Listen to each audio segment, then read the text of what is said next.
ಕರ್ನಾಟಕದ ಪ್ರಸಿದ್ಧ ಯಾತ್ರಾ ಸ್ಥಳಗಳಲ್ಲಿ ಒಂದಾದ ಶ್ರೀ ಕೃಷ್ಣನ ದೇವಾಲಯವನ್ನೇ ಕೃಷ್ಣ ಮಠ ಅಂತ ಕರೆಯಲಾಗುತ್ತೆ.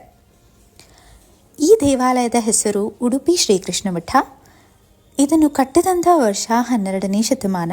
ಇಲ್ಲಿಯ ಪ್ರಮುಖ ದೇವರು ಬಂದು ಶ್ರೀಕೃಷ್ಣ ಪರಮಾತ್ಮ. ಹಾಗೆ ವಾಸ್ತುಶಿಲ್ಪವನ್ನು ದ್ರಾವಿಡ ಶೈಲಿಯಲ್ಲಿ ಕಟ್ಟಲಾಗಿದೆ ಹಾಗೂ ಈ ದೇವಸ್ಥಾನ ಇರೋದು ಉಡುಪಿಯಲ್ಲಿ. ಈ ದೇವಾಲಯದ ಪೂಜೆಯನ್ನು ಉಡುಪಿಯಲ್ಲಿರುವ ಅಷ್ಟಮಠಗಳು ನೋಡಿಕೊಳ್ಳುತ್ತೆ.